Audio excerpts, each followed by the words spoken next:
Bonsoir, merci de commencer la semaine avec nous.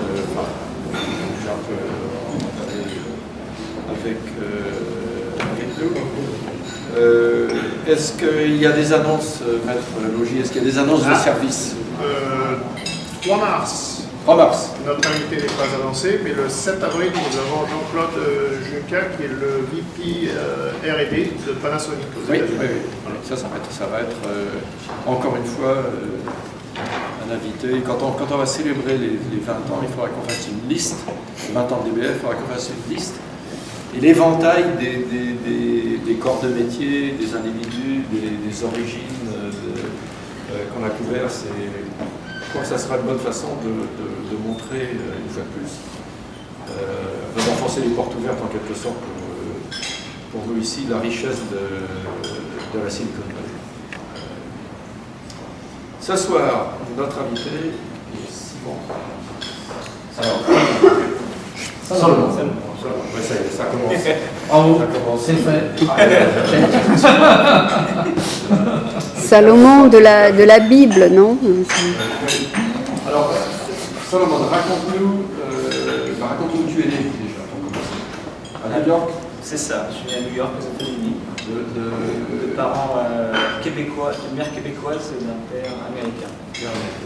Alors, tu m'as dit que ton père était musicien. Ta mère aussi, d'ailleurs, qui chantait dans le groupe de ton père. Et ton père faisait de la musique expérimentale, moderne, world music. Ça. Alors ça, c'est dommage qu'on n'ait pas des photos. Mais non, je parle pas de celle-là. C'est plus cher. Non, des photos de la collection. Tu m'as dit que tu avais une collection d'instruments, de percussion. C'est la collection de mon père. Mon père c'est un expert en musique du monde entier. Il a une collection, il a un mur entier d'instruments de musique. Je jouais dans les instruments de musique. J'essayais de pas les casser. Attends, alors faisons le parcours des instruments. Ça a commencé à des instruments à cordes. Avant. Moi personnellement, c'était tout percussion. Toujours mon truc. Oui, ça continue d'être ce qui t'intéresse. Différents types de percussion. Ouais. Mais ton père, de quoi il jouait? Alors vraiment, je pense qu'il a joué de tout. Lui, son truc, c'est le chant. Ouais. C'est un pionnier de ce qu'on appelle le chant harmonique, c'est-à-dire le son d'une seule voix. Tu fais entendre plusieurs sons complètement distincts. Et alors, toujours des instruments à cordes, le piano, le percussion. C'était un dilettante. Mais je vois à ton sourire, ce sont de bons souvenirs. Ah oui. Ouais, j'en sais bien. Donc à l'âge de 4 ans, vous êtes allé en France, Oui. en famille. En famille. Tu as des frères et sœurs? J'ai 2 sœurs. 2 sœurs qui font Textile. On peut faire la connexion à la machine à tisser. Et une plus petite qui est encore à l'école. Alors toi, tu m'as dit que tu es finalement tombé dans l'informatique quand tu étais petit. Tu as commencé à programmer à l'âge de... Oui, non, 8 ans, 10 ans. Ouais, un peu avant l'adolescence. Avec les lettres, sur le Mac. Ça y est, tu piqué au Mac. On s'en remet pas. Et donc, après, tu as fait une école technique à Paris. Oui, c'est ça. Donc j'ai fait L'école la scolarité à Paris, lycée, etc. Et puis j'ai fait une école qui s'appelle Epitech à Paris. Donc tu es sorti avec un diplôme Voilà, d'ingénieur, un bac plus 5, non reconnu par l'État. Maintenant c'est reconnu. Oui, je sais. Voilà, quand j'étais taupin, on regardait ça en disant les petites écoles. Ouais. Je me souviens bien. Ça a bien changé, heureusement. Et donc, ton premier job, tu m'as dit que tu as tout de suite commencé dans la sécurité. Oui, c'est ça. Une de mes passions, c'était la sécurité, donc tout ce qui était le piratage, tout ça, ça me fascinait, je trouvais ça super. J'appuie sur un bouton et ça fait un bruit sur l'ordinateur, quelqu'un qui s'y attend pas, c'était rigolo. Donc du coup, c'était ma première carrière. Je travaillais pour une boîte de consulting qui faisait des tests d'intrusion, des audits de sécurité, des choses comme ça. Et pourquoi est-ce qu'ils t'ont embauché? En fait, j'ai été embauché par cooptation. Je pense que j'ai jamais été embauché par interview dans une entreprise que je connaissais personne. C'est simplement les assistants profs, des contacts par l'école qui travaillaient là et qui savaient que ça m'intéressait, que je m'en sortais bien. Donc à l'école, tu étais considéré comme étant plutôt bon. Bah, on va dire que non. Enfin, disons qu'au moins par une personne, c'est qui m'a embauché, oui. Non, mais disons que c'est une école un peu particulière parce que c'est basé sur la réalisation technique. Il y a très peu de théorie. Ça se résume par acquérir la théorie par la pratique, plutôt que l'inverse. Bon, monsieur, ça c'est complètement anti-français, ça. Effectivement, c'est ça. Non, mais c'était un peu inhabituel. On te disait pas, soit un espace vectoriel et puis. Non, c'est plutôt. Non, mais c'est bien, c'est bien. Et moi, c'est ce qui m'avait attiré, c'est-à-dire à la sortie du lycée, moi, ce que je voulais faire, c'était programmer. Passer 2 ans à faire la prépa Natural Space, ça m'emmerdait. Ouais. Aller à la fac ou faire du open scheme au tableau blanc pendant 2 ans, ça m'emmerdait aussi. Et du coup, ma mère m'a dit, bon, si tu veux vraiment aller à cette école Epitech, je ne suis pas rassuré, mais vas-y, je te fais confiance, mais quand même, inscris-toi à la fac. Je ne me suis pas inscrit à la fac parce que j'y croyais et j'ai été pris. Mais donc, oui, le résultat de tout ça, c'est que c'est très facile de voir par la pratique avec qui tu veux travailler. Tu ne peux pas vraiment tricher de ce côté-là. Ouais. Alors tu m'as dit aussi dans les quelques minutes qu'on a passées tout à l'heure que en sortant de l'école, tu n'avais pas envie de devenir, mes mots à moi, pas par les tiens, de ce que j'appelais un fonctionnaire de l'informatique. Ouais. Que tu ne voulais pas être avec le diplôme, je sais pas comment ça s'appelle. Les certifications, Oracle. Oui, en fait, ce qui m'angoissait beaucoup, c'est que moi, ce qui m'angoissait, c'est que les projets qui étaient un peu comme perçus comme les projets les plus sûrs en termes de carrière, faire des applications Windows, passer sa certification Oracle, Cisco, etc. Moi, ça ne me passionnait pas, donc je faisais le minimum. Et puis à côté, j'aimais beaucoup programmer en C sur des systèmes Unix, programmation système, administration système, des choses que moi je trouvais chouettes, mais que je ne considérais pas comme une filière d'avenir. Donc moi, j'angoissais sur, mais qui va m'embaucher? Je le faisais quand même. Oui. Mais et il s'est avéré que par un coup de bol, aujourd'hui, travailler sur des systèmes Unix et sur on va dire quelque chose qui implique de travailler sur plusieurs ordinateurs en combinaison, c'est un sujet porteur, donc finalement je n'avais pas arrêté de faire ça. Oui, donc c'est ton instinct qui t'a dirigé. Oui, c'est vrai, j'ai fait ce que je voulais, ce que j'aimais faire, quoi, tout simplement. Oh mon Dieu, c'est l'horreur. Je pense que je ne suis pas le seul ici. Oui, justement. Donc tu as été embauché, où ça? Alors donc après ce premier job dans la sécurité, j'ai rejoint une autre entreprise qui s'appelle SmartJob, qui fait du transport de contenu. Donc là c'était en plein dans ce que j'aimais faire, c'était gérer des serveurs, plein de serveurs qui communiquent ensemble. Donc c'était surtout pratiquement uniquement dans le cinéma. Oui, c'est l'industrie du cinéma, de la télé, tout ce qui est contenu qu'il faut quand même protéger. Il faut le protéger tout en le déplaçant de point A en point B de manière utile pour la collaboration autour de la création d'un film, la distribution d'une série télé, etc.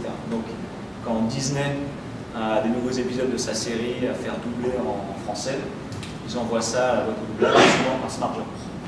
Quand ils ont besoin de faire les effets spéciaux du prochain film, ça passe par SmartJob aussi. Et tu m'as dit que c'était devenu un verbe. Oui, dans ce petit monde-là, ça se disait assez fréquemment. Tu avais des exécutifs de Disney ou Fox qui disaient à leurs fournisseurs, bon bah tu me SmartJob les fichiers. Je dis, waouh. Tu as passé combien de temps? 2 ans. Bon, c'est pas beaucoup. Pas beaucoup. Parce qu'il y avait ton viré? Non, en fait j'ai démissionné de ce job-là pour commencer .club. Donc tu avais un job qui payait bien? Oui, enfin j'étais junior quand même. Pas... Oui, enfin, j'avais un job qui était très bien. Ça te plaisait bien? Ça me plaisait bien. Tu étais bien apprécié de tes patrons? Oui.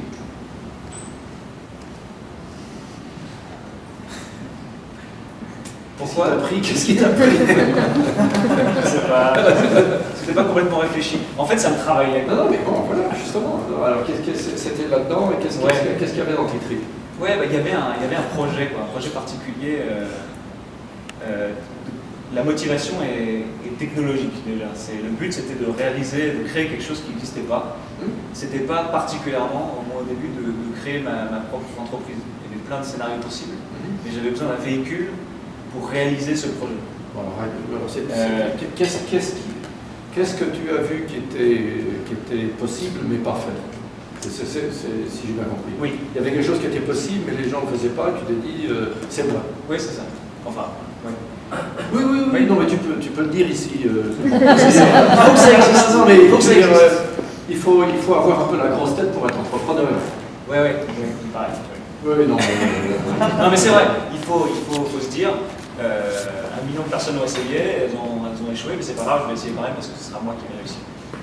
Oui. Ou alors on peut se dire, bon, chacun a aller un peu plus loin à chaque fois. Et donc c'était quoi ce qui n'était pas possible? Ce qui manquait vraiment pour moi, c'était d'un côté on avait toutes sortes d'outils logiciels pour gérer des ordinateurs un à un. Et à côté de ça, on avait des applications qui nécessitaient de tourner sur un grand nombre d'ordinateurs en même temps en parallèle. Qu'est-ce que tu entends par grand nombre?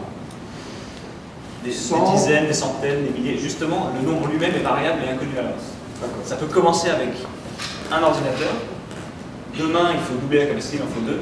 Dans un an, il en faut 10 000. Et surtout, il en faut peut-être de nature différente. Il faut peut-être 100 en Europe, 500 sur la côte est des États-Unis, 10 dans un labo de test, 1 c'est mon ordinateur portable.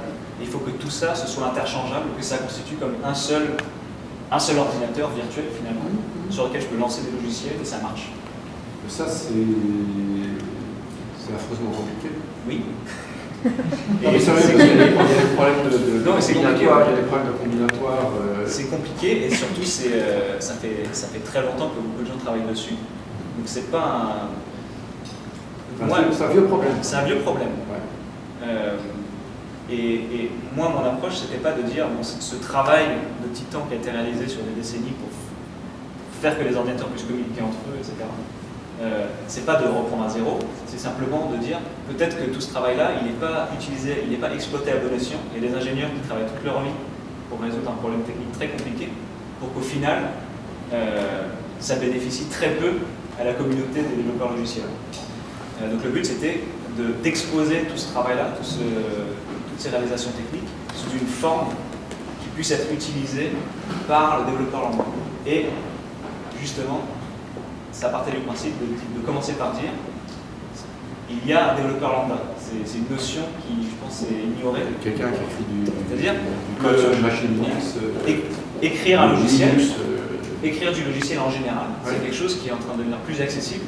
Il y a plus de gens qui vont le faire. Il y a plus d'idées, plus de possibilités. Des applis mobiles, des applis web, tout ça.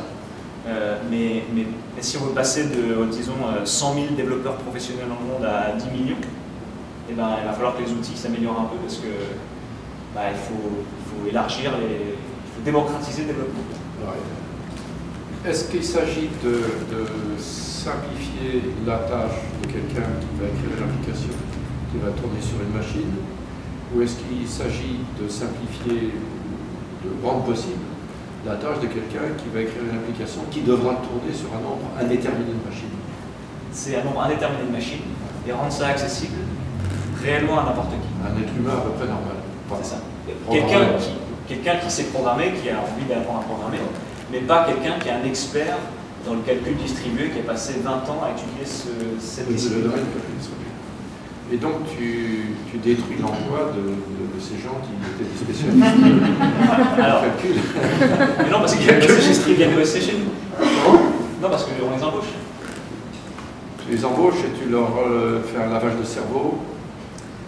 Non, je dirais que... Non, mais je non, plaisante. Non, sérieusement, tu es obligé quand même de leur dire, corrige-moi, n'es-tu pas obligé de leur dire la façon, votre vision du monde d'hier, il faut la changer. Vos habitudes Parce que ce qui est très difficile dans les entreprises, c'est pas de changer les habitudes cérébrales, c'est de changer les habitudes affectives. Oui, c'est vrai. Et donc, alors nous, on a une stratégie dédiée à ça qui s'appelle la stratégie de l'ingrédient. On arrive, on commence par regarder ce qui est déjà utilisé dans un environnement donné, une entreprise, une équipe. Et ensuite, en général, on revient avec une liste de logiciels qui doivent fonctionner. C'est-à-dire que de manière affective, cette équipe utilise 3 logiciels au quotidien. Et ils ont leurs habitudes. Ils ont leurs habitudes et ça ne sert à rien. C'est leur pantoufle, c'est leur pantoufle. C'est ça. Et à la limite, si je suis IBM, je peux arriver en disant ça tu jettes à la poubelle parce que ton boss a signé le chèque. Donc voilà. Mais si moi j'arrive et je les convainc et réellement à améliorer leur vie, le point de départ c'est de m'adapter à leur environnement. Donc nous, notre logiciel qui s'appelle Docker, on passe énormément de temps à l'adapter au logiciel existant.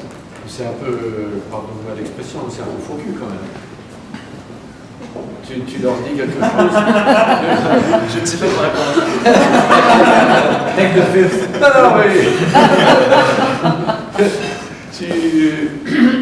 tu leur dis, ne craignez rien, demain va être comme hier. Alors qu'en fait... Non, mais il y a une amélioration. En fait, disons qu'on propose une amélioration évolutionnaire avec, à la clé, potentiellement, si ça les intéresse, une réelle révolution dans la manière dont ils travaillent. Mais c'est optionnel. On leur dit pas le premier jour, alors là il faut tout révolutionner. On leur dit voilà une évolution, est-ce que ça vous intéresse? Et ensuite, un certain pourcentage de ces gens-là, 1 an plus tard, auront évolué dans leur manière de travailler et tout d'un coup ils seront 10 fois plus productifs. Alors il faut que tu rencontres le président la semaine prochaine. Le président de la République.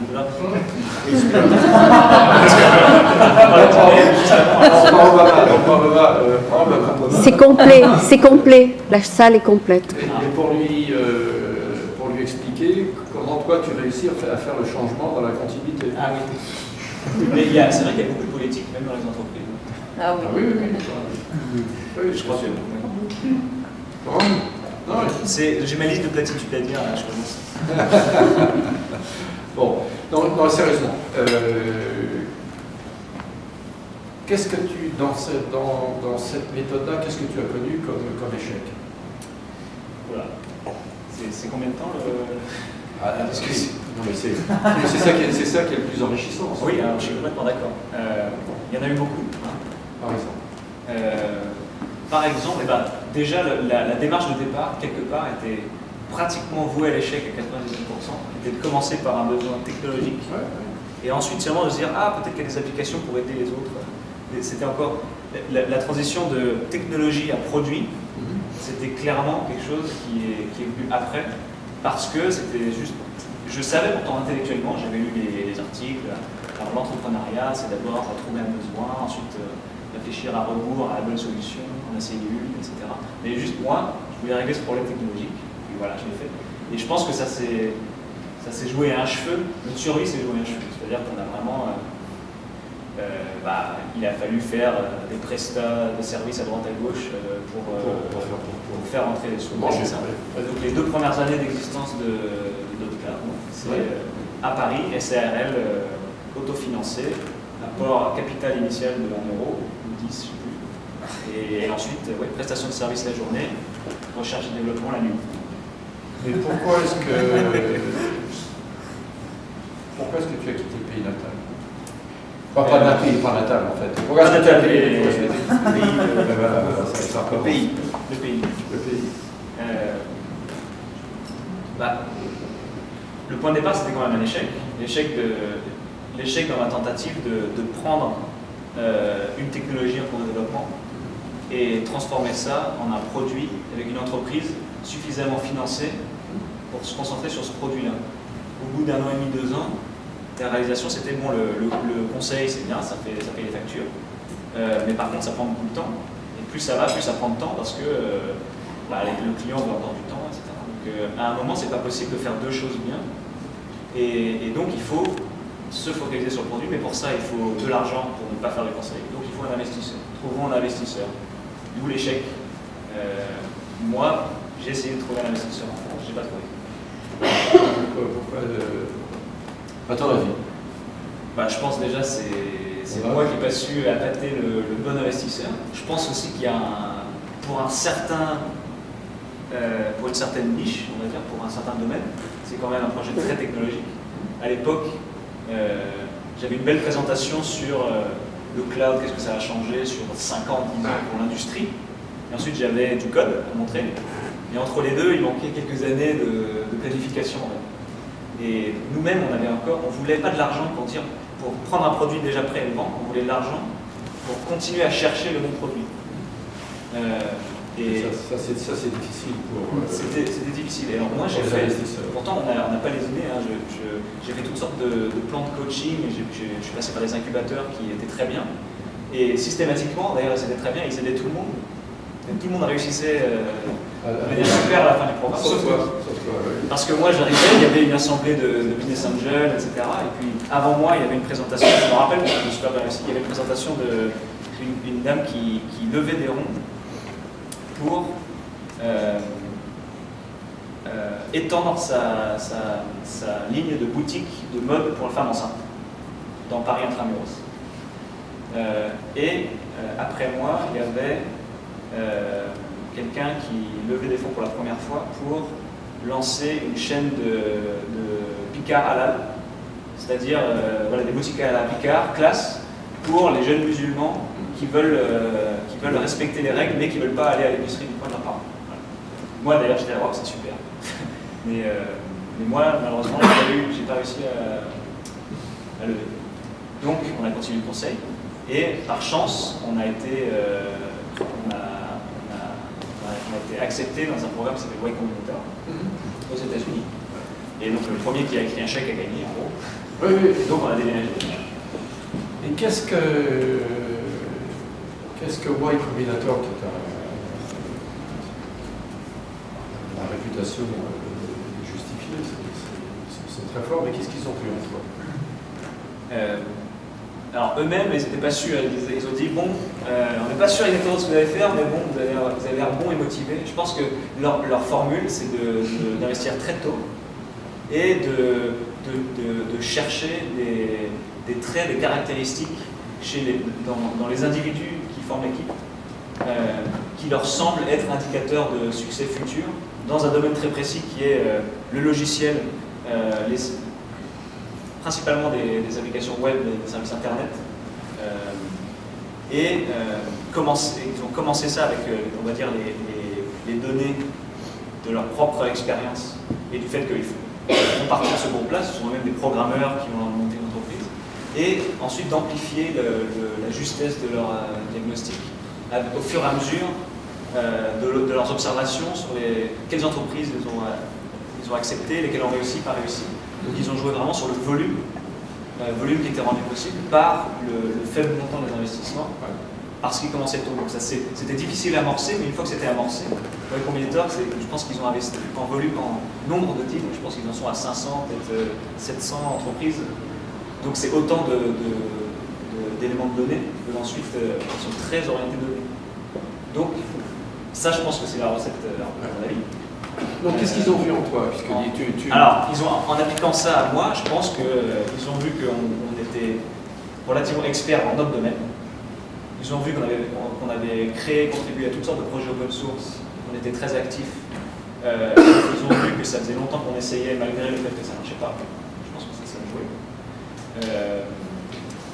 Ils ont aussi vu, dans notre cas, que des entreprises qu'eux connaissaient étaient très intéressés par soit des partenariats, soit pratiquement des petites acquisitions. C'est-à-dire qu'on est arrivé avec une technologie qui a tout de suite attiré le regard de certaines entreprises. Donc tu as été financé par... Donc tu es venu ici parce que tu as trouvé de l'argent ici. Voilà. Bon, c'est pas compliqué, c'est pas non plus une surprise. Ça a été un premier tour. Tu as fait combien ça? Alors ça, on ne peut même pas appeler ça un tour, c'est vraiment du friends and family. Ouais, c'était 18 000 $. Ah, quand même. Ouais. Sur 18 000 $, je sais exactement. Ça nous a permis de vivre à 4 dans un 2 pièces à Mountain View. Je sais maintenant qu'on peut meubler un 2 pièces pour 4 personnes à IKEA pour 850 $. Voilà. Y compris literie, table, chaise, et que ça tient dans une voiture compacte des deux personnes. Ouais. Non, c'est vrai, le nombre de startups qui continuent d'ailleurs de se meubler chez Ikea. Dans mon métier, on les voit, on arrive dans un bureau. Table Ikea. Non, puis si on voit du beau mobilier, on n'investit pas. Bah oui, Prenez note. bah oui, parce que ça veut dire que l'entrepreneur ne sait pas comment dépenser l'argent. Et donc il va être dangereux quand il va être dangereux pour les autres. Non mais sérieusement. C'est ça, ici, avoir un bureau tout pourri avec des meubles d'occasion à 1000 pitas, c'est un type de gloire.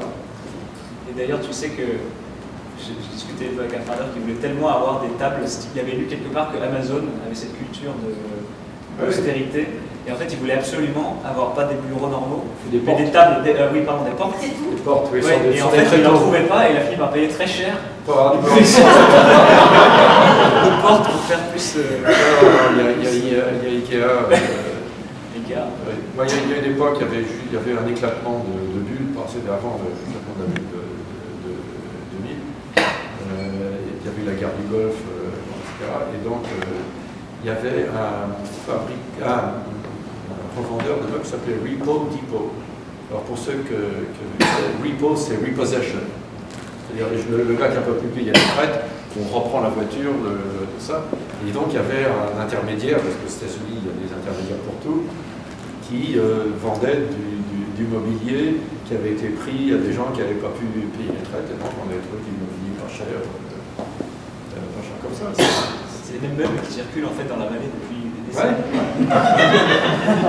Il y avait l'époque, il y avait quelqu'un qui vendait, après l'éclatement de la bulle Internet, donc en 2000, il y avait des spécialistes des chaises aérones. Hein, des gars qui s'étaient achetés des chaises aérones à $600, etc., qui ne pliaient plus. Et donc, voilà, bon. Alors, donc ils ont vu ça, tu as appris qu'on pouvait meubler un appartement de 2 pièces. Il y avait des chaises aérones d'occasion aussi. Et voilà. Donc $18 000, ça a pris combien de temps ça? Bah, ça nous a tenu 4 mois plus le buffer pour lever le cylindre. Ah, pas mal. Vous avez mangé pas mal de ramen. Oui, beaucoup de ramen. Moi j'adore le riz, on a un rice cooker. on a encore le riz d'ailleurs. Et voilà. Et voilà.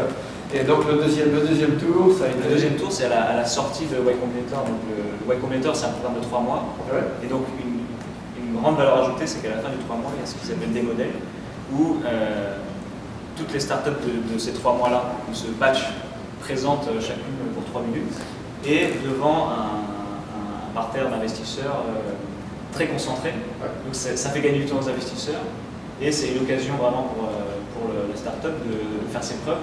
Après, il n'y a pas de béquille, c'est-à-dire que si la présentation est nulle ou que le produit ne marche pas, bah, c'est... Voilà. Mais... Thank you so much. Voilà. Have Mais a nice il y a day. cette chance-là, donc si ça marche. Donc nous, ça a marché. Et donc on a enchaîné. Moi, j'ai passé je pense, 6 semaines non-stop à... Voilà, avec des rendez-vous les uns après les autres. Et donc qui a investi en ce moment? Alors c'était beaucoup d'angels, des individus fortunés.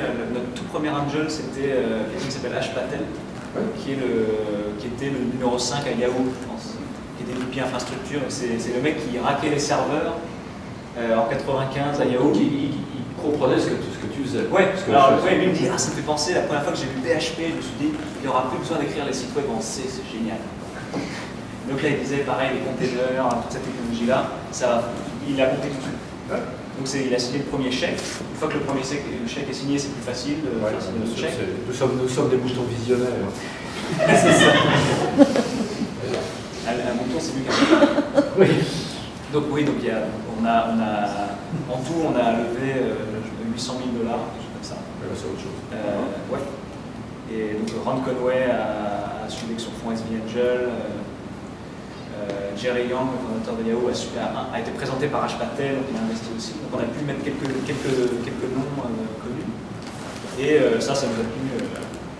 On n'a jamais besoin de monter jusqu'au bout parce qu'après on a enchaîné sur la Series A. Ça s'est enchaîné assez vite. Ouais.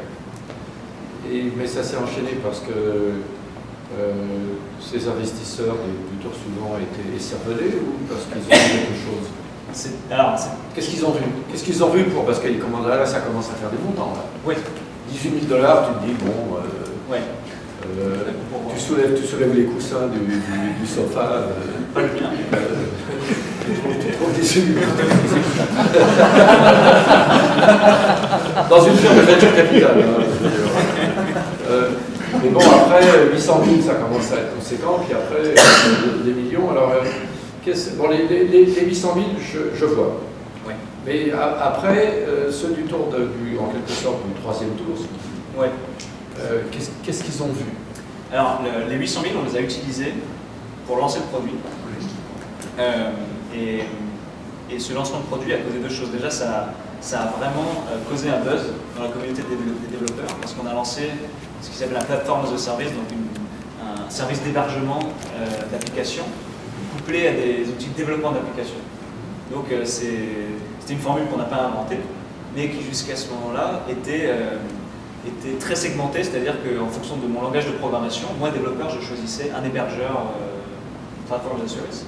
Et nous, on est arrivé en disant, c'est pas une bonne idée parce que au début, certes, un développeur a un langage préféré, mais très vite, quand son application prend et qu'il doit continuer à travailler dessus, il faut personnaliser, il faut adapter, et aucune entreprise n'a envie d'être coincée chez un hébergeur qui lui dit ah non, on ne supporte qu'un seul langage de programmation. Nous, on a sorti, en utilisant cette technologie qu'on bidouillait toujours depuis 3 années maintenant, à ce moment-là, on a dit qu'on a sorti .cloud, le premier plateforme de service multilangage. Et donc la sauce a bien pris, TechCrunch en a parlé, buzz. Et là, il s'est passé deux choses. On a parlé à des investisseurs, quelques investisseurs qui étaient spécialisés dans ce domaine-là et qui ont vraiment vu le potentiel au-delà de ce premier lancement. Et en même temps, notre concurrent principal à l'époque a vendu à Salesforce pour $200 millions. Donc dans une Heroku qui n'était pas une entreprise énorme non plus. Donc c'était vraiment, le marché lui-même n'était pas encore énorme. Mais cette combinaison de choses, ça voulait dire qu'on avait quelques investisseurs de renom qui voulaient travailler avec nous pour le potentiel et beaucoup d'investisseurs qui ont fait les maths de Heroku, un langage, $200 millions. Donc eux, ils font 10 langages, donc ça fait x10. Et donc ça nous a donné... C'est fort. Moi, je ne l'ai pas dit. Je résume. Non, mais il y a tout un écosystème. Quoi. Ça crée un environnement concurrentiel. Et donc, ce qui s'est passé, c'est que nous, on n'était pas du tout préparés à lever plus. On était encore en train de gérer le lancement. Et moi, j'ai commencé pour la première fois à recevoir des emails d'investisseurs que je ne connaissais pas. Ça ne m'était jamais arrivé. Et j'en ai reçu 10 dans la semaine. Et donc, je me suis dit, bon, peut-être que, voyons. Et en fait, on s'est rendu compte qu'on pouvait lever assez rapidement des sommes qui nous permettraient d'être tranquilles pour 1 ou 2 ans à une dilution très raisonnable pour la faire. Et qu'est-ce qui fait que... Pourquoi est-ce que tu as changé le nom d'entreprise? Sous pression que .cloud, c'est quand même pas mal comme nom. .cloud, c'est un super nom. Alors, c'était pas du tout prévu. C'est une sorte d'accident, c'est un pivot accidentel. C'est-à-dire que .cloud, donc ce plateforme de service qu'on a lancé en 2010, Series A, 10 millions pour le financer en 2011, on a continué à l'améliorer, à le vendre, etc. sur 2012. Et on s'est rendu compte à la fin qu'on a commencé à maîtriser les paramètres du problème. On avait un business qui grandissait comme ça, on avait une idée de la taille maximum du marché, et on s'est rendu compte qu'en fait, il n'y avait pas vraiment le plafond était assez bas. C'était assez compliqué de monter vraiment une entreprise d'envergure sur ce créneau-là. Alors c'est quoi une entreprise d'envergure? Parce que c'est un langage un peu convenu. Pardon. Oui. Non, mais ça va. Dans le métier... Alors c'est ça. Ça fait combien ça? On était pas loin des 1 million de revenus annuels. Et on se disait, bon, en faisant des gros efforts, on peut arriver à 10 millions en 2 ans, 2-3 ans. Mais le problème, c'est que les efforts, la part de risque pour y arriver, était dans un domaine qui n'était pas notre expertise. C'est-à-dire que ça ne donnait plus un problème de qui a la meilleure technologie. C'était un problème de qui a le meilleur marketing. Et c'était du marketing auprès des développeurs, c'est-à-dire un marketing presque B2C, c'est-à-dire les développeurs, le marketing aux développeurs, c'est presque les outils développeurs, ça se market de la même manière qu'on market des jeans pour adolescents. C'est basé sur la mode, trouver les leaders d'opinion, trouver le Justin Bieber, le développeur public, qui va dire moi je code avec les jeans, machin. C'est très coûteux. Oui, non, et mais c'est pas très rentable. le marketing, c'est l'assassin des startups. Ouais. La question du marketing, eh bien, c'est l'assassin, c'est ce qui coûte très cher aux startups. J'ai tué Docker d'ailleurs. Comment? J'ai tué Docker, je crois.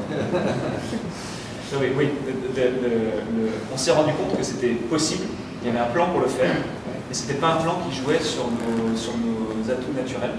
Et à côté de ça, il s'avérait qu'on avait un projet, presque une sorte de projet, un side project, qui consistait à prendre vraiment le cœur de notre technologie, en fait finalement de prendre la partie par laquelle on avait commencé au tout début, et d'en faire un projet séparé, open source, de donner à tout le monde, et de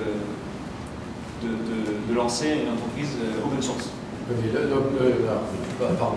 Oui, l'open source, parce que l'open source, c'est de la trappe-mouche. Oui. Hein? C'est-à-dire qu'on donne quelque chose de gratuit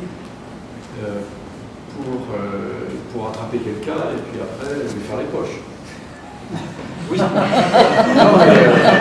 Non mais je veux dire, les investisseurs, nous autres investisseurs trouvons ça très bien.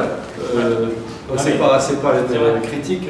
C'est vrai que le problème de l'open source, c'est évidemment que mathématiquement, ça consiste à donner quelque chose gratuitement. Donc si on paye les salaires de plein de gens pour donner quelque chose de gratuit, oui. Comment est-ce qu'on fait pour être encore là dans quelques années? Oui.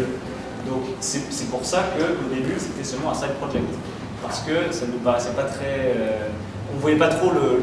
Moi, je sentais à nouveau cette excitation du début de... Mais c'est ça, sa technologie du début, c'est ça qu'il faut... Mais en même temps, quand mon conseil d'administration nous aide très bien, tout le monde fait confiance, mais alors explique-nous le plan pour aller de là à entreprise mieux que ce qu'on a aujourd'hui.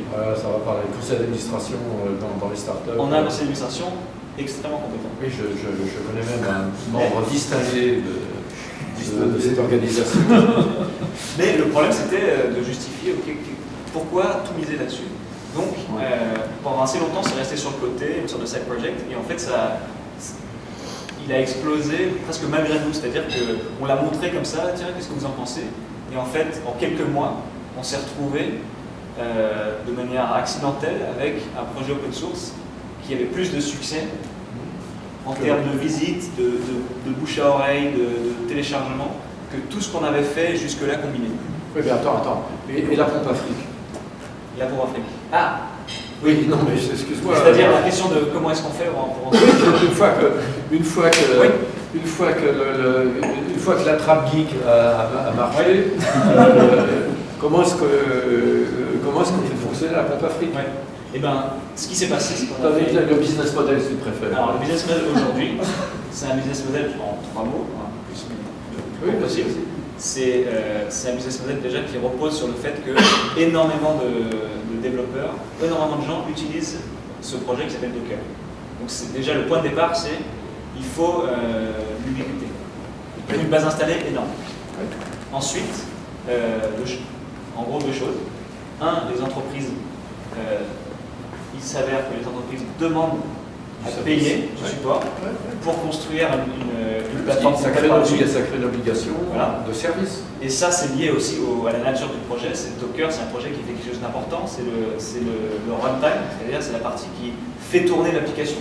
Donc si moi, entreprise, j'ai investi des millions de dollars dans la réalisation d'une application, ensuite il faut que je la fasse tourner. Il faut qu'elle aille vite, il faut qu'elle reste. Voilà, c'est mieux si ça marche. Sinon, quelqu'un se fait bien. Pour les entreprises, c'est un modèle éprouvé. Je plaisantais tout à l'heure sur l'open source. Mais c'est pour ça que Marc Andreessen a investi, lui et son fonds, 100 millions de dollars dans GitHub. C'est ça. C'est un projet open source qui est gratuit, et les entreprises insistent pour payer. C'est ça. Voilà. Là, en fait, il y a le modèle GitHub, c'est le revers de la médaille, on va dire.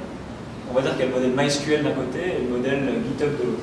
MySQL, c'est j'ai écrit du code open source, le voilà, mais si tu veux, tu peux aussi payer pour du support, des services, etc.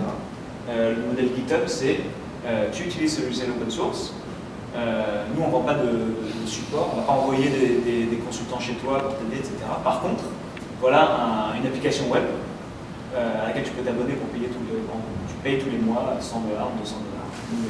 Et maintenant, tu as un business model SaaS classique, finalement, mais dont la méthode d'acquisition de nouveaux clients, c'est l'open source plutôt que des campagnes de pub ou le SEO, etc. Donc c'est ça qu'on fait. C'est ça que tu fais. Et donc, tu disais tout à l'heure que toi, c'est peut-être le patron. Je suis le patron, j'ai aussi. En fait, on sort d'une période de transition. Ouais. Et cette période de transition, le résultat, c'est qu'on a un produit qui était notre unique produit, qui est maintenant un produit secondaire. Ouais. On a changé le nom d'entreprise. Ouais. On a levé à nouveau 15 millions de dollars. Et j'ai embauché un CEO pour me remplacer. Et pourquoi? Parce que ça c'est un vrai sujet. Ça. Oui. Ah oui. Enfin, il y a beaucoup de vrais sujets, mais sérieusement, pourquoi? Alors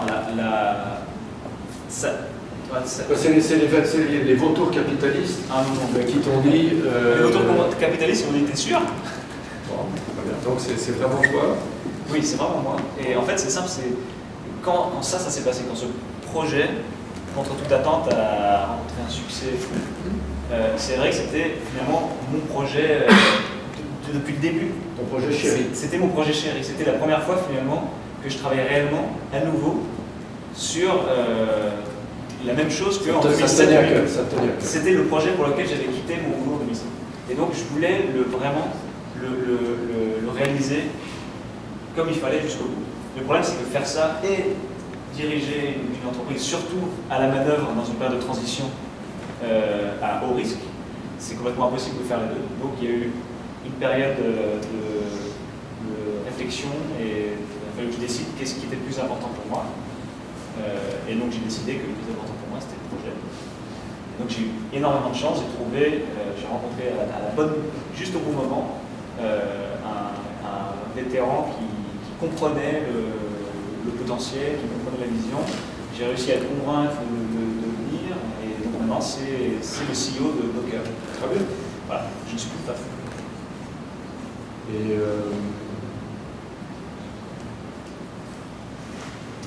ça te convient? Je ne vais pas dire que je ne me suis pas inquiété parce que c'est quand même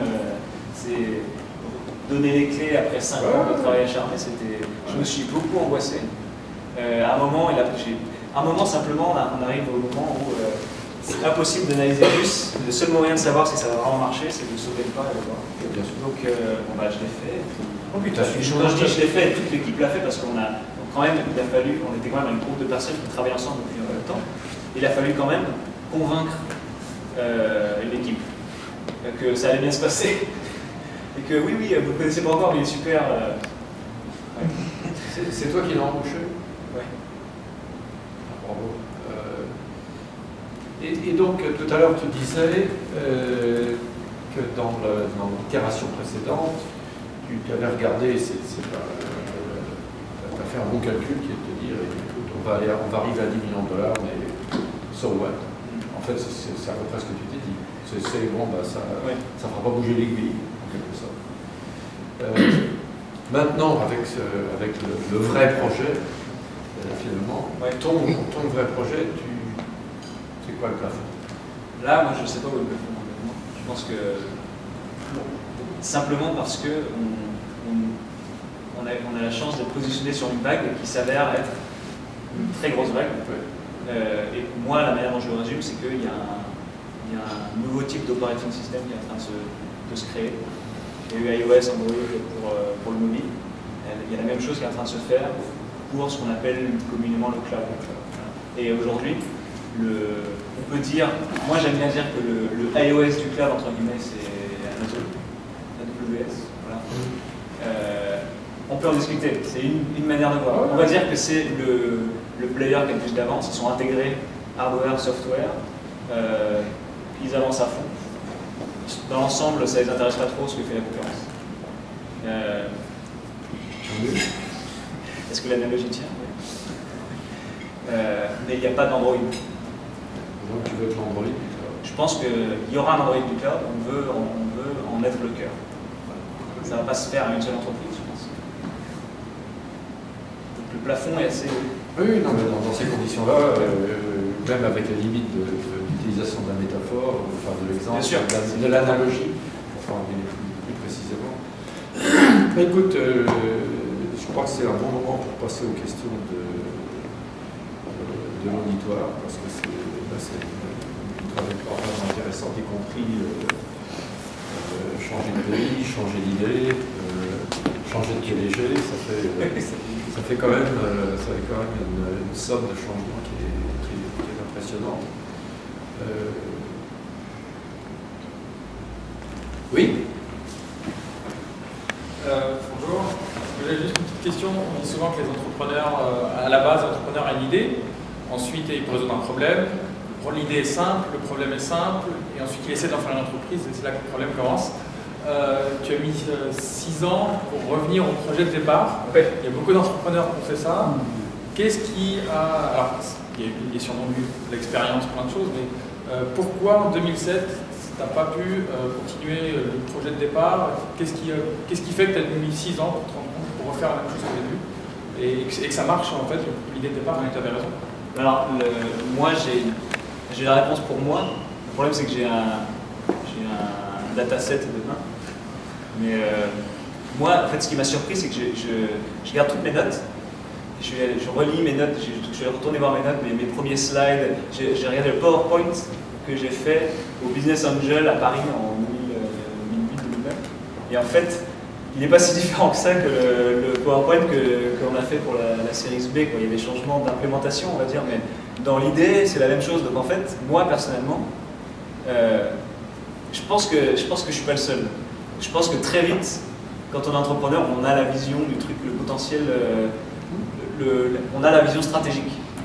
Parce que c'est dans notre tête et il n'y a aucune contrainte, et la physique n'existe pas. Quoi.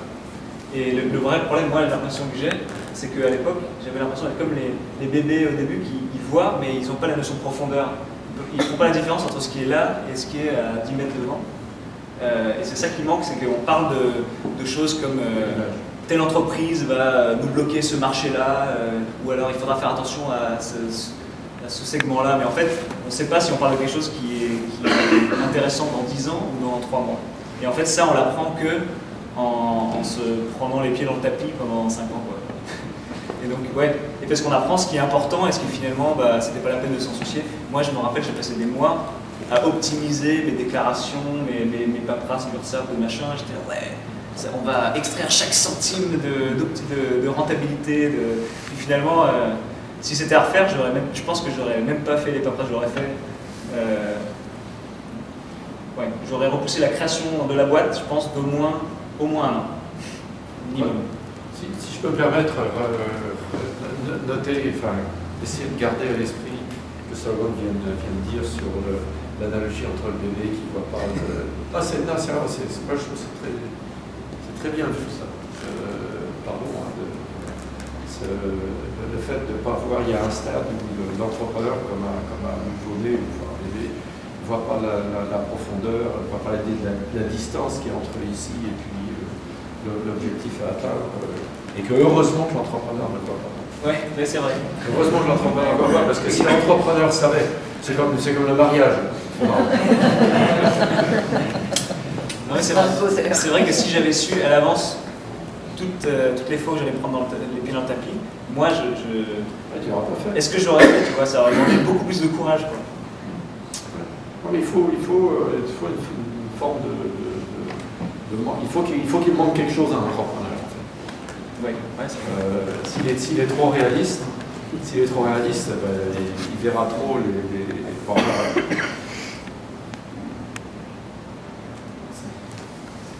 Est-ce que tu peux nous donner quelques détails sur au départ, comment tu as trouvé des gens pour travailler sur ton projet, comment tu les as convaincus?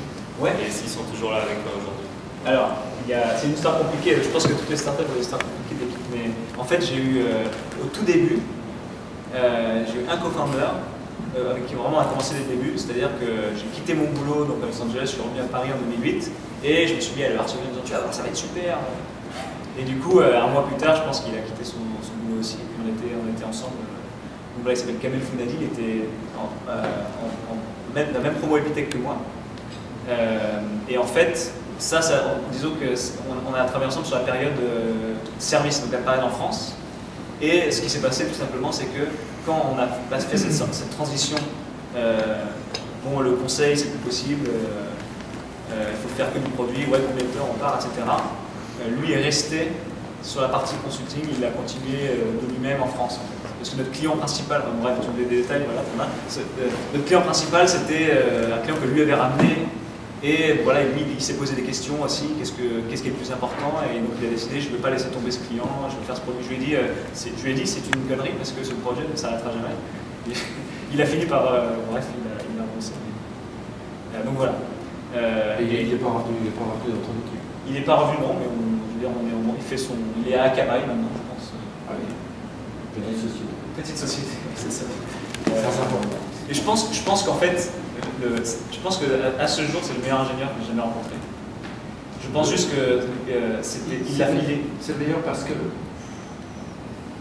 Non, je veux dire meilleur. Tout le monde n'est pas d'accord. Ouais, meilleur, parce qu'il codait vite, parce qu'il avait. Non, juste simplement, il avait une combinaison d'agilité mentale et d'ouverture d'esprit, de connaissances techniques très larges. Il n'était pas expert, il était niveau expert. De la vidéo à la sécurité, c'est pour ça qu'on s'entendait si bien, c'est pour ça que je voulais monter cette entreprise avec lui. Le problème, je pense, c'est qu'il a fait pour me faire plaisir. Je pense pas que c'était vraiment son truc de monter une entreprise. Oui, il avait peut-être probablement plus envie de continuer de faire du conseil. Ouais. Mais je pense qu'il voulait. C'est un talent, c'est un talent, heureusement. Et voilà, et donc ce qui s'est passé, c'est que cette équipe-là, on a une petite équipe, voilà, cette équipe-là est restée en France, on a fait chacun son truc, sauf un qu'on avait embauché en stagiaire, qui était comme la première embauche, vraiment, on pouvait se permettre d'embaucher quelqu'un, de payer tous les mois, c'était super, et bien avant que nous on puisse se payer. Et en fait, quand je me suis retrouvé en gros tout seul à partir aux États-Unis, je lui ai dit tiens, tu veux être mon co-founder. Parce qu'on m'a dit que c'était mieux qu'on soit plusieurs avec un conducteur. Et du coup, quand on a recommencé à zéro aux États-Unis, on était deux. Et donc, lui, il s'appelle Sébastien Pal. Et on a fait Y Combinator ensemble. On a fait, et ensuite, on va dire seed round, la partie début du .cloud sur un an. Et ensuite, je pense que lui aussi, il a eu cette transition où tout d'un coup, c'est devenu différent. Enfin, quelque part, lui, ce qu'il aimait vraiment, c'était le projet du début. Et quand on a lancé ce produit, qu'on a fait le seed round, tout d'un coup on avait un produit, des clients, un board, une équipe, des managers, etc. Je pense que lui, ça l'a gonflé. Enfin, c'est ma théorie, hein, après. Donc lui, aujourd'hui, il travaille il est ici dans Silicon Valley. On se croise de temps en temps. Une des beautés de la Silicon Valley, qui est un peu récente, c'est le fait qu'il n'ait plus besoin de devenir chef pour gagner plus d'argent. Ouais, ça c'est vrai. C'est-à-dire qu'on fait des ingénieurs plus que des chefs, et qu'il y a des entreprises, j'en connais au moins une, où il y a des ingénieurs qui demandent une démotion. Parce que voilà, gérer des gens, non, moi je veux faire du produit, foutez-moi la paix. Et c'est, moi je trouve ça admirable, c'est reconnu et apprécié de dire bon, ça va, vous ne voulez pas faire le chef, on va vous donner un travail, on va vous redonner le travail qui vous intéresse. C'est vrai qu'il y a une reconnaissance de management comme pas comme une évolution naturelle de carrière, mais comme c'est un métier quoi. Il y a un métier différent. Un métier différent. Un métier de service. Moi, je considère que le management c'est du service. C'est-à-dire que les managers sont au service de leurs collaborateurs et non pas l'inverse. C'est vrai. Oui, Maître Longier. Seulement que tu es passé par plusieurs incubateurs en France, et puis tu es passé par un incubateur de prestige ici, tu en disais du bien. Il y a parfois le sentiment qu'il y a pas mal de hype autour des différents incubateurs. Alors qu'est-ce que tu en penses? Quelle est ta perception? Qu'est-ce qu'ils font bien en général? Qu'est-ce qu'ils font moins bien? Est-ce que tu conseillerais à une jeune entreprise de passer par là absolument, ou est-ce qu'il y a d'autres méthodes? Bonne question. Donc je ne les connais pas tous déjà. Je pense que Y Combinator a fait quelque chose de particulier, c'est-à-dire qu'ils se sont concentrés sur un petit nombre de choses qui sont vraiment importantes et ils n'ont pas peur de dire le reste c'est pas important. Donc je pense que c'est la combinaison de gens qui sont vraiment expérimentés dans les choses qui sont importantes. Lancer un produit, lancer une entreprise basée sur un produit, le cycle de financement, etc. ici. Je pense qu'il y a une confusion beaucoup dans le monde des incubateurs entre l'investisseur qui donne des conseils et le prestataire de services. Et je pense que quand on va se mélanger, c'est là où il y a des sortes d'amalgames bizarres. Je pense que Y Combinator, une chose où ils étaient très clairs, c'est qu'ils n'ont pas de bureau. Ils ne fournissent même pas de bureau gratuitement. Ils disent démerdez-vous, trouvez un truc. C'est mieux de ne pas être mélangé avec les autres, trouver un endroit séparé, parce que les networking c'est cool, mais à un moment vous allez vouloir faire du vrai travail. Et quand il y a toujours quelqu'un d'une autre boîte qui te dit tiens, tu veux ta visite, etc. Il y a un moment pour ça, mais il y a un moment ensuite pour dire ah, j'avais networké, maintenant je vais aller m'asseoir et puis créer un produit. Donc quand tu es dans une démarche produit, c'est important. Et donc, ça c'est un exemple. Je pense qu'après, nous on est parti de Y Combinator, on a cherché un bureau parce qu'on a commencé à recruter, il fallait un endroit. On a évité l'open space, nous, personnellement. On a cherché on a loué en fait on est dans un open space, on a loué la salle de réunion au fond, c'est le bureau. On voulait des murs quoi. Et l'étude, tiens, c'est où maintenant? Alors nous on a un bureau dans le Financial District de San Francisco. Ça fait 3 ans qu'on est là. Et pourquoi? On a eu un super deal, c'était pas cher. Il y a de la place. Et voilà, je pense qu'il y a quelques années, le Financial District, il y avait de l'écho. Non, oui, c'est tout simplement, il fallait un endroit à nous, entre 4 murs, on avait de la lumière. Mais donc, ouais, moi, ma réponse ce serait, je pense qu'il y a beaucoup de tri à faire. Et puis surtout, il faut distinguer prestataire de service. Si je paye pour un bureau, il faut regarder la qualité des bureaux. Si je donne de l'equity de l'entreprise, il faut vraiment que ça vaille la peine. Je ne nommerai pas certains incubateurs, mais je pourrais. Je peux vous dire, dans ma profession de venture capital, Y Combinator est respecté. Il y en a d'autres qui sont considérés comme des j'allais dire des marchands de tapis, mais faut pas dire ça. C'est pas toujours il y en a qui exploitent les entrepreneurs, y compris quand vous voyez un incubateur qui fait payer les entrepreneurs pour les présenter à des investisseurs. Ouais. Ça, il y a un problème. Ça c'est beaucoup. Ouais. Ça, c'est pas bien. Ça. Une chance qu'on a, je trouve, c'est qu'il y a ça communique très bien entre entrepreneurs. Et c'est assez facile de voir en ligne.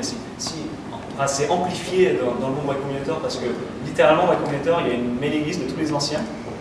Et quand de temps en temps, il y a un email qui passe qui dit juste attention, telle société d'avocats, d'investisseurs, on va essayer d'arnaquer, voilà ce qui s'est passé, ne travaillez plus jamais avec eux. Ah. Donc en fait, ça arrive rarement, mais c'est vraiment pour des cas graves, il n'y a pas d'abus. Mais je pense qu'il y a une version de ça à l'échelle de Silicon Valley où les founders, les entrepreneurs ont plus de poids qu'avant, je pense. De toute façon, sont eux qui ont les idées, qui ont l'énergie psychique, le talent. L'argent, c'est moins important que ça. Il faut quand même le dire. Juste pour oui. info, je ne connais pas très bien Y Combinator, ils prennent de l'equity, c'est quoi leur business? Oui, ils prennent de l'equity, je pense entre 5 et 8%, donc ils investissent relativement peu d'argent, très tôt, relativement tôt, pour une quantité non négligeable d'equity, donc entre 5 et 8%. Mais typiquement à une étape où ils peuvent, on considère que au-delà de l'argent, la création de valeur est bien supérieure à ça. Donc là, ils sont toujours actionnaires ou ils sont sortis au moment des... Oui, alors ils sont très... Alors, leur spécialité, c'est de faire des choses extrêmement clean. Ils ont la term sheet standard qu'ils utilisent pour tout le monde. Souvent, les entreprises qui rejoignent Y Combinator ne sont pas encore fondées. Donc ils ont un avocat, ils ont un retainer pour faire la création toute clean, toute nickel. Nous, c'est ce qu'on a fait. On est arrivé au Series A. littéralement, on a dit ah, on a les papiers Y Combinator. On a fait ah, d'accord. Ils ont regardé pour vérifier, quoi, mais c'est devenu comme une sorte de standard. Et donc ils prennent des common share, le truc le plus standard. Ils n'ont pas de prorata, donc ils remettent jamais. Et voilà, c'est comme du Friends and Family, quoi. Ils ont du common stock comme les founders. Oui, ils ont compris que la propreté, c'est une façon d'accroître l'attrait, le trust. Enfin, je ne pose pas trop de questions. Le problème de beaucoup d'entrepreneurs, c'est d'être un peu paralysé devant des gens comme nous en se disant mais qu'est-ce qu'il va me faire celui-là dans le cas de Y Combinator, c'est complètement standard. Donc l'entrepreneur peut se dire bon, bah, ça a marché pour. C'est le même tarif pour tout le monde, donc je ne vais pas trop me prendre la tête. Parce qu'il y a un phénomène qui est très intéressant, c'est que moi, nous on a fait Y Combinator en été 2010. Donc à l'époque, c'était déjà établi que c'était vraiment très très bien de rejoindre Y Combinator. Quand ils ont commencé en 2005, c'était extrêmement obscur. Mais quand même à l'époque, c'était principalement presque à 100% des entreprises au tout début. Ce qui s'est passé depuis, dans les 3-4 dernières années, c'est qu'ils ont atteint une telle réputation que maintenant il y a des entreprises qui vraiment, qui s'ils ne rejoignaient pas Y Combinator, pourraient réussir sans problème. Ils ont déjà levé des fonds, ils ont déjà un produit, ils ont déjà une équipe, etc. Mais qui décident quand même que ça vaut la peine de rejoindre Y Combinator à cause de la réputation, à cause du réseau, etc. Moi, je parlais au founder de Algolia tout à l'heure, qui a fait ça. C'est-à-dire que moi, si en 2010 on m'avait dit ouais, il y a une boîte comme Algolia qui est concurrente de toi pour rentrer à Y Combinator, j'aurais flippé parce qu'on n'avait rien, quoi. Et eux, ils ont levé, je sais pas combien. Enfin, c'est un autre niveau, mais c'est un signe de la progression de Y Combinator. Mais ce qui est intéressant, après le paraître, c'est aussi qu'ils continuent à panacher, c'est-à-dire que je pense qu'aujourd'hui, ils ont un tel funnel ils ont un tel accès à des entreprises comme ça, comme Algolia, qu'ils pourraient, s'ils voulaient, ne prendre que ça. Mais ils continuent exprès de prendre des risques, en disant bon ça, on verra. Jusqu'à maintenant, enfin, on verra si ça marche. Ils n'ont pas la science infuse non plus, mais la démarche est saine.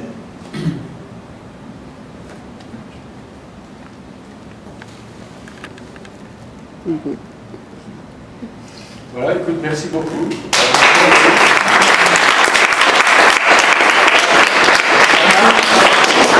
Un petit cadeau pour que tu. C'est pas un des blocs de sites de fonds de financement. Enfin, pour que tu gardes un souvenir de ton passage ici. Merci beaucoup. Et puis, on peut continuer la conversation au bar. Voilà. Et donc, dans 4 semaines. Dans 4 semaines, lundi 3 mars.